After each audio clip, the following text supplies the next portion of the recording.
Magandang araw Pilipinas, magandang araw mga kapantalan. Ako po si Jel Manalo at narito po tayo ngayon sa mas pinaganda, mas moderno at mas pinalawak na passenger terminal building ng Port of Batangas. Ngayong Semana Santa, samahan ninyo kaming pasadahan ang mga balita sa loob at labas ng Pantalan dito sa Ronda Pantalan.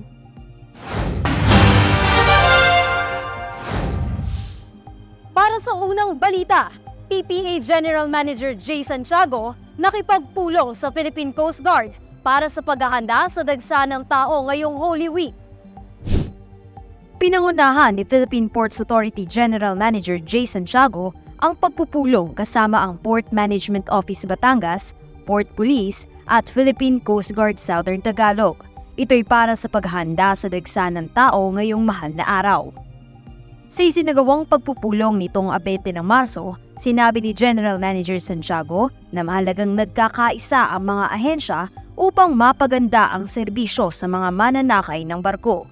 Nandito po ang PPA para sumuporta po sa Philippine Coast Guard para sa pag-i-implement ng mga security protocols, hindi lamang po sa ating entrance sa ating mga terminal, kundi po pati security protocols sa pagsakay sa mga sasakyang pandagat natin. At makakaasa po kayo sa parte po ng PPA na na hindi po ito ang magiging kauna-unahan at hindi ito ang kahuli-hulihang pagkakataon, lalong-lalo na po dito sa PMO Batangas na magkakaroon po tayo ng personal na koordinasyon. Dagdag pa ni GM Santiago, dapat mayroong pagpupulong sa pagitan ng mga ahensya at stakeholders ng Pantalan. Ito'y upang madaling pag-usapan ang anumang issue ngayong peak season. Every morning is a new challenge.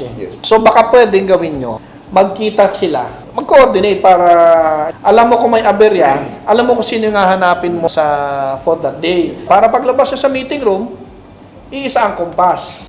Sinabi naman ng PCG na handa silang mag-deploy ng mga karagdagang security personnel at K9 units para sa seguridad ng Pantalan.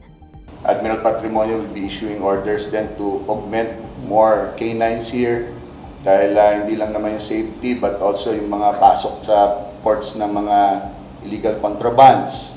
So, but right now it's okay naman sir, sa ngayon maganda ng aming coordination but we can further enhance it by way of using yung mga platform ng for coordination. At tuloy-tuloy dapat sir. We all form a united front and magkakaroon ng kumpiyansa yung publiko na mananakay na hindi lang kami nagpapatakbo ng Pantalan, tayo yun.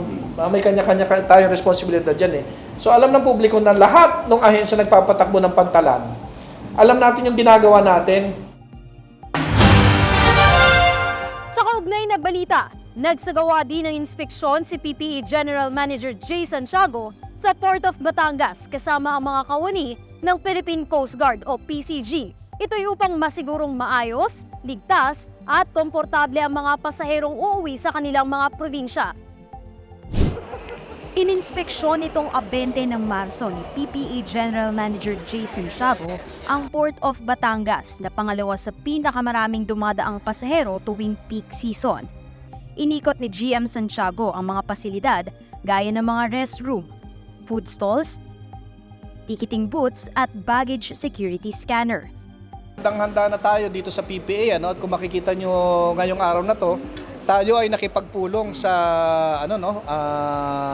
Philippine Coast Guard na sa mga nakaraang panahon ito ang kauna-unahan talaga na ang focus natin is a high-level coordination meeting between the PPA and the Philippine Coast Guard para masiguro natin ay mas maaayos pa natin yung mga proseso sa mga Pantalan natin at magiging mas kaaya-aya yung pagbiyahe ng mga kababayan natin.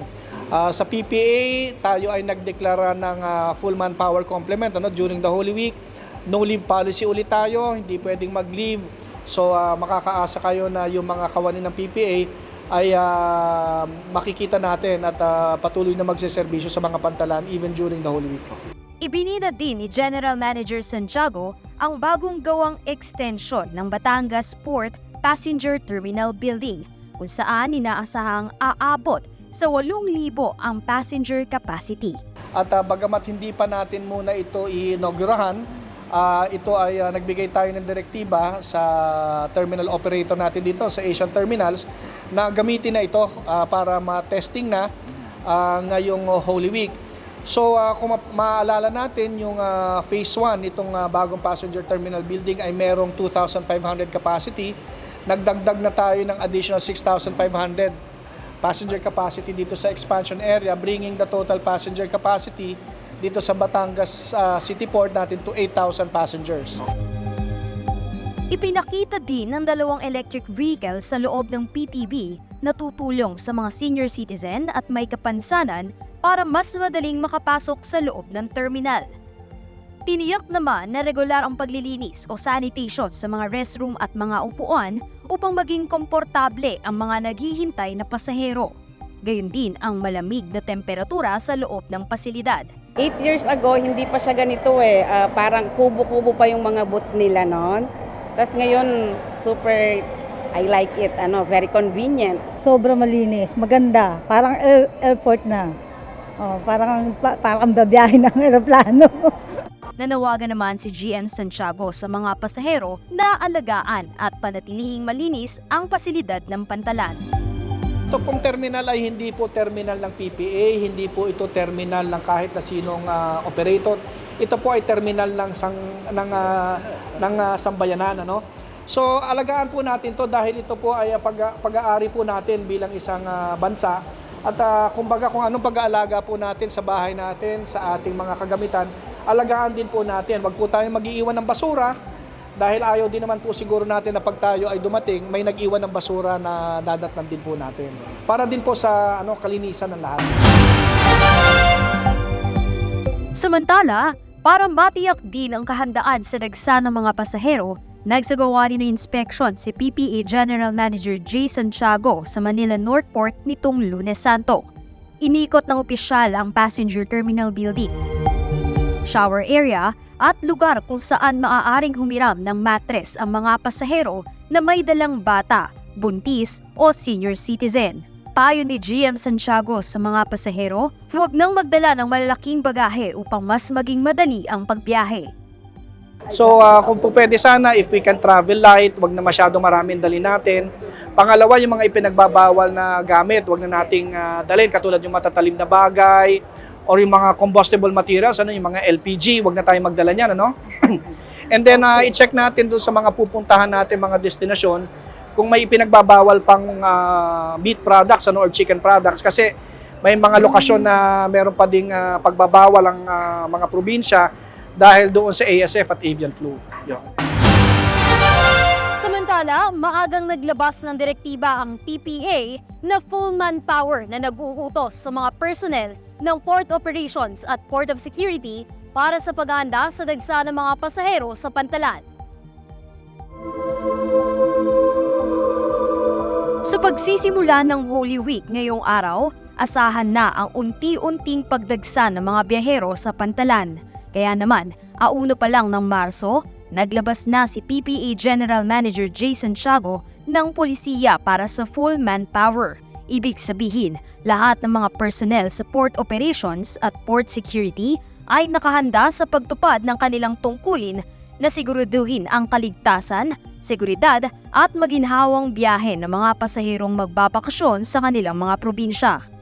Nakahanda na rin ang mga malasakit help desk para sa mga pasahero na nangangailangan ng tulong.